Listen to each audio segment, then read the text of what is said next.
Assalamualaikum warahmatullahi wabarakatuh. Saya sedang bersama dengan guru kita, sahabat kami, senior saya di Al-Azhar Kairo Mesir, Al-Mukarram Tengku Ustadz Damanhur Abbas.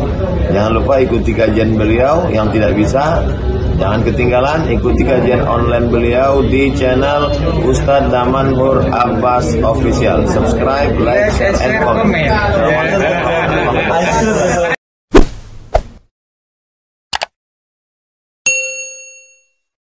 Assalamualaikum warahmatullahi wabarakatuh. Alhamdulillahilladzi ahyana ba'da ma amatana wa ilaihi an-nusyur. Asyhadu an la ilaha illallah lahu da'watul haqq harisun 'alaiha wa awjaba tabshiri biha wa takum minkum ummatun yad'una ila al-khair wa ya'muruna bil ma'ruf wa yanhauna 'anil munkar wa ulaika humul muflihun. وأشهد أن محمدًا عبده ورسوله بلغ الرسالة وأدى الأمانة ونصح الأمة وكشف الغمة حتى أتانا اليقين ليلها كنهارها لا يزيغ عنها إلا هالك. اللهم صل على سيدنا محمد النبي الأمي الحبيب المحبوب العلي القدر العظيم الجهد وعلى أزواجه أمهات المؤمنين وذرياته وآل بيته وأصحابه أجمعين. رب اشرح لي صدري ويسر لي أمري واحلل عقدة من لساني يفقهوا قولي. أما بعد. Para asatiz yang saya muliakan, ayah bunda yang saya cintai, dan bapak ibu jemaah salat subuh yang dirahmati Allah, marilah senantiasa kita bersyukur terhadap nikmat yang Allah berikan kepada kita, di mana pada subuh yang berbahagia ini berbagai macam kenikmatan yang masih Allah berikan kepada kita. Di antara nikmat tersebut adalah pada saat Allah masih memberikan kehidupan kepada kita, dan nikmat iman lainnya yaitu dengan kita bisa melangkahkan kaki kita untuk melaksanakan salat subuh berjamaah.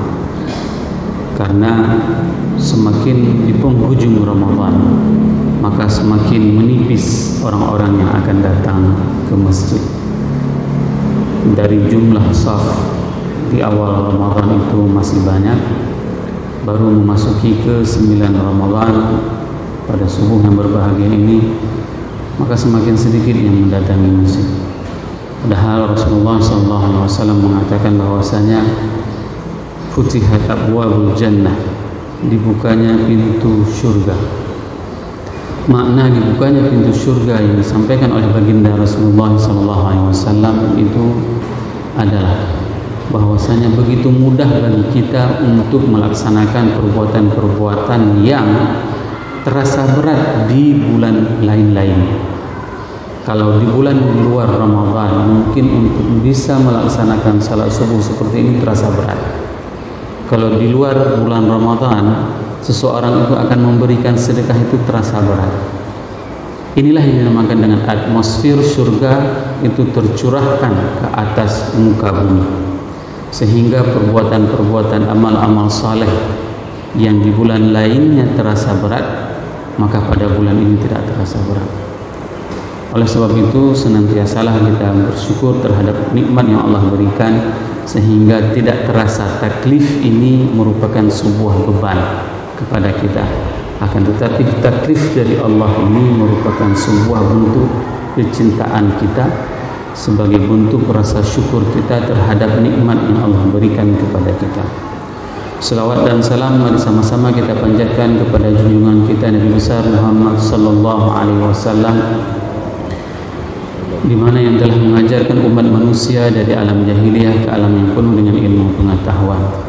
Rasul mengajarkan kepada kita tentang salat fajar. Salat fajar itu merupakan salat yang paling ringan, sebagaimana yang dikatakan oleh Ibunda Aisyah, ka'annahu lam yaqra' bi ummul Fatihah, ka'annahu lam yaqra' bi ummul Qur'an. Seakan-akan Rasul itu seperti tidak membaca Al-Fatihah. Begitulah ringannya salat fajar. Dikarenakan apa? Dikarenakan Rasul telah memuji Allah sekian panjang di malam hari. Kalau kita ingin melihat di dalam sirah, maka Rasul bangun tengah malam. Tengah malam itu sangat tergantung dengan kondisi malamnya. Tidak bisa kita membagikan malam itu dengan pukul. Kalau seandainya kita mengalihkan malam itu pukul 12, belum tentu tengah malam pukul 12. Namun Rasul membangun dengan dirinya dan bertasbih kepada Allah dan berzikir dengan salat tahajudnya qiyamul lail, yaitu mulai setengah malam sampai pada saat mau menjelang subuh beliau beristirahat dan dibangunkan oleh suara azan Bilal. Pada saat beliau melakukan salat fajar dibacakan oleh baginda Rasulullah SAW dengan ayat Qul ya ayyuhal kafirun pada rakaat pertama, dan pada rakaat kedua Rasulullah SAW membacakan Qul huwallahu ahad. Ini merupakan petunjuk seperti ini tidak akan pernah bisa kita dapati Bapak Ibu jemaah yang dirahmati Allah kalau seandainya tidak ada ulama yang menyampaikan kepada kita hari ini. Jadi jangan hanya berdalil dengan menggunakan slogan kami adalah pengikut Rasulullah. Bagaimana bisa tahu apa yang disampaikan oleh baginda Rasulullah kalau seandainya kita tidak belajar kepada para ulama? Karena kita tidak langsung hidup semasa dengan Rasul. Maka oleh sebab itu, mari senantiasa kita berselawat kepada baginda Rasulullah SAW, sehingga apa? Ada rasa cinta di dalam tubuh kita, di dalam sanubari kita, di dalam jiwa kita, sehingga kita bisa menjadi umatnya. Dan kelak yang paling mahal itu adalah pada saat kita dibangkitkan. Pada kita dibangkitkan nanti di hari akhirat, kita akan mencari Rasulullah SAW. Semua kita akan sibuk mencari Rasul. Maka pada saat itu pengakuan yang paling termahal adalah pada saat Rasul mengatakan engkau adalah umatku, maka akan kuberikan syafaat kepadamu. Ini yang paling mahal.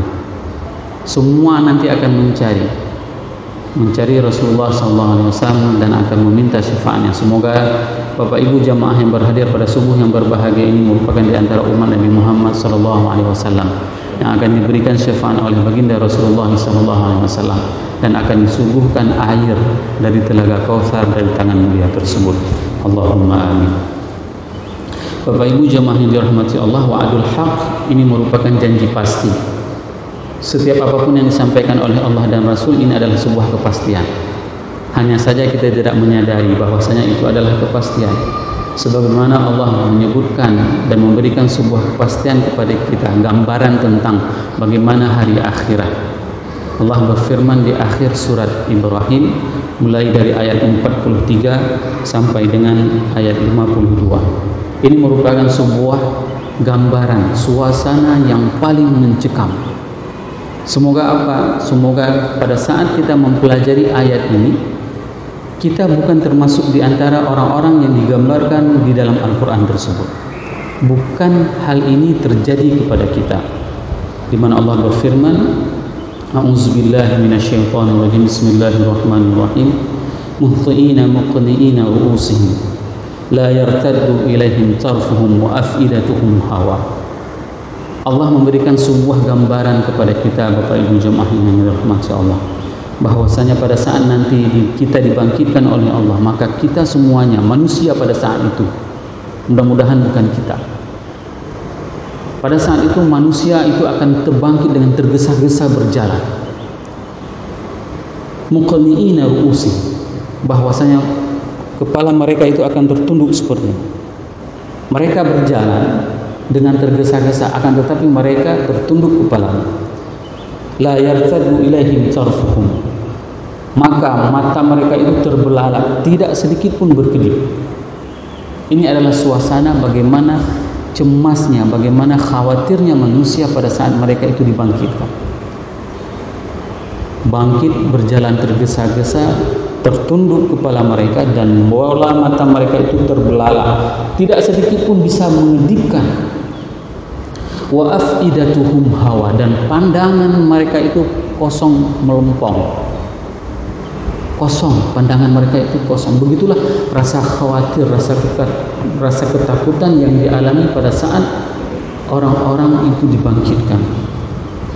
Maka pada saat itu kita diberikan sebuah peringatan, dan ini pagi ini merupakan adalah bentuk peringatan untuk mempersiapkan diri kita pada hari yang akan datang tersebut. Wa anzirin nas yauma ya'tihimul azab. Maka ingatlah wahai Muhammad, ingatkan kepada manusia yauma ya'tihimul azab, hari di mana azab itu akan datang. Fayaqulul ladzina zalamu, maka berkatalah orang-orang yang menzalimi diri mereka maupun menzalimi orang lain, Rabbana akhirna ila ajalin qarib, ya Allah,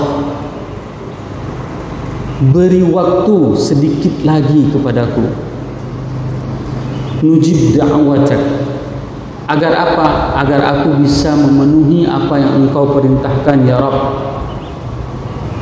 Bayangkan, permintaan untuk diulurkan waktunya itu adalah pada saat nanti sudah dibangkitkan, dan ini tidak akan pernah mungkin terjadi Bapak Ibu jemaah yang dirahmati Allah. Permintaan untuk dipanjangkan umurnya itu adalah pada saat mereka nanti dibangkitkan. Pada saat itulah rasa kesal, rasa penyesalan yang sangat luar biasa akan dialami oleh manusia. Maka penyesalan itu selalu hadir di akhir. Kalau seandainya hadir itu di awal, maka itu namanya pendaftaran. Sama seperti orang mendaftar untuk berobat. Maka dia sadar, tahu dirinya tidak sehat, dia pergi ke dokter, dia mendaftarkan dirinya. Itu namanya kesadaran.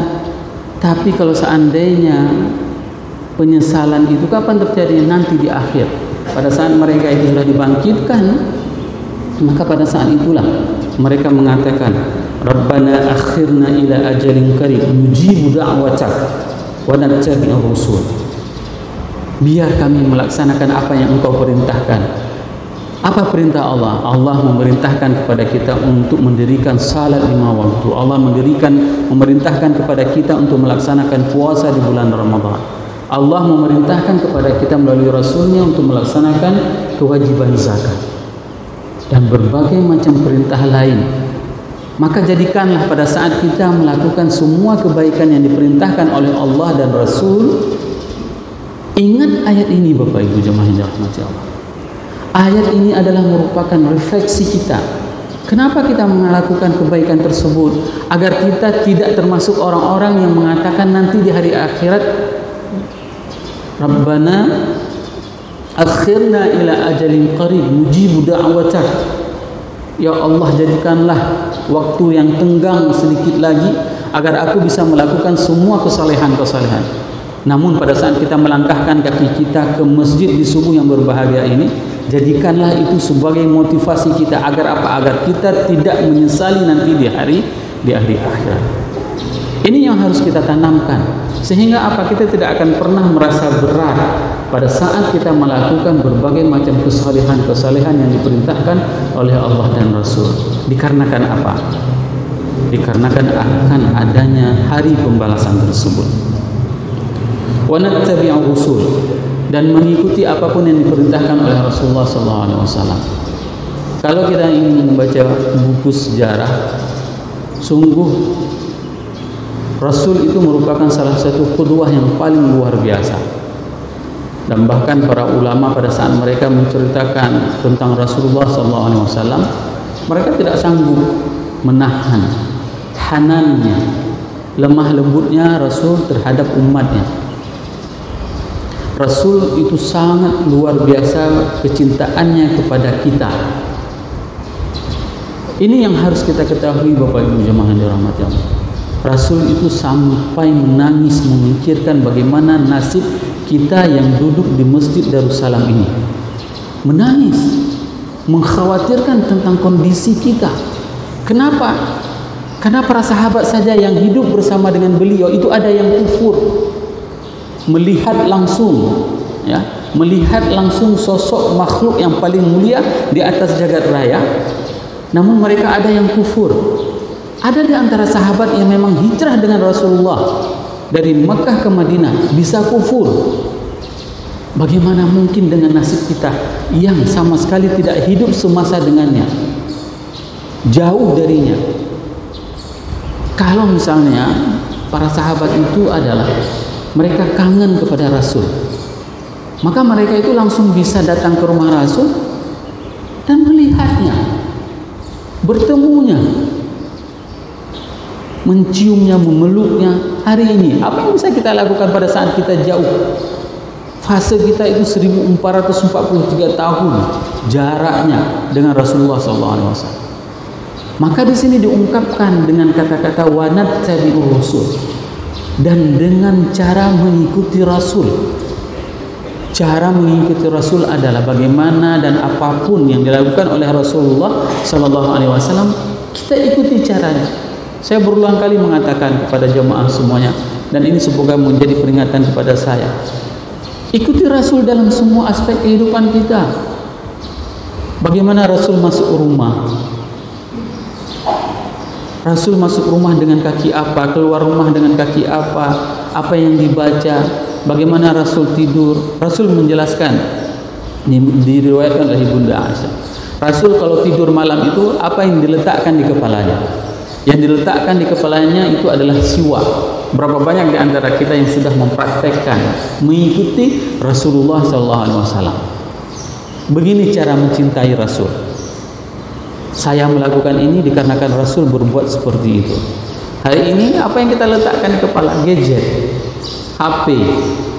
Begitu terbangun dari tidur, apa yang kita tengok? Bukan siwak, akan tetapi HP. Lihat status. Ini sebenarnya apa yang harus kita lakukan pada saat kita melihat bagaimana penyesalan dari orang-orang terdahulu. Wanattabi'ur rusul. Awalam takunu aqsamtum min qablu ma lakum min zawal. Maka ini adalah sebuah peringatan kepada orang-orang yang ingkar terhadap apapun yang diperintahkan oleh Allah dan Rasul, maka mereka akan menemukan sanksi yang nyata terhadap kehidupan mereka pada saat kehidupan akhirat. Wasakantum fi masakinil ladzina zalamu anfusakum wa tabayyana lakum kaifa fa'alna bihim wa darabna lakumul amsal. Rasul itu ditempatkan di tengah komunitas masyarakat yang memang paling luar biasa menzaliminya, menganiayanya. Ini adalah sebuah perjuangan yang jika kita ingin membandingkan dengan perjuangan kita dalam membela Islam, agama Allah ini, tidak ada apa-apanya. Ini yang harus kita ingatkan. Dan kita belum pernah diminta oleh Allah perjuangannya seperti mereka-mereka ini. Kenapa saya katakan demikian? Pada saat masa boikot, ya, pada saat masa boikot itu, para sahabat itu makannya apa? Tidak ada makanan apapun.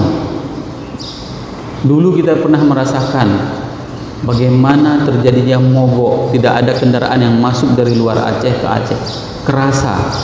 Tapi ini adalah boikot secara totalitas, bukan hanya boikot ekonomi, boikot perkawinan, boikot apapun dilakukan oleh orang-orang kafir Quraisy. Dan pada saat itu para sahabat mereka mengkonsumsi daun kayu. Begitu mereka mengkonsumsi daun kayu dan keluar lagi apa yang mereka makan, begitulah kondisi mereka. Sehingga apa? Sehingga Al-Quran sendiri memberikan gambaran bagaimana ketabahan mereka di dalam memperjuangkan agama Allah ini. Allah mengungkapkan keteguhan mereka dan kepedihan mereka itu dengan ungkapan am hasibtum an tadkhulul jannah walamma ya'tikum mathalul ladzina khalawna min qablikum massatkumul ba'sa wadh-dharra'u wazulzilu hatta yaqula ar-rasul wal ladzina amanu ma'ahu mata nasrullah ala inna nasrullahi qarib. Dalam bahasa Aceh yang bisa kita ungkapkan itu adalah keimanan mereka itu sampai menggogok, mendekat. Mereka diuji itu sampai seperti itu kondisinya, bergetar. Maka tidak etis hari ini kalau seandainya kita menjadi panitia surga, mengklaim yang berhak masuk surga adalah kelompok kami. Kalian kalau mau masuk surga ikut pengajian kami. Itu tidak etis. Kenapa? Am hasibtum an tadkhulul jannah walamma ya'tikum mathalul ladzina khalawna min qablikum massathumul ba'sa'u wad-dharra'u wa zulzilu. Mereka diuji dengan berbagai macam ujian sehingga mereka itu bergetar.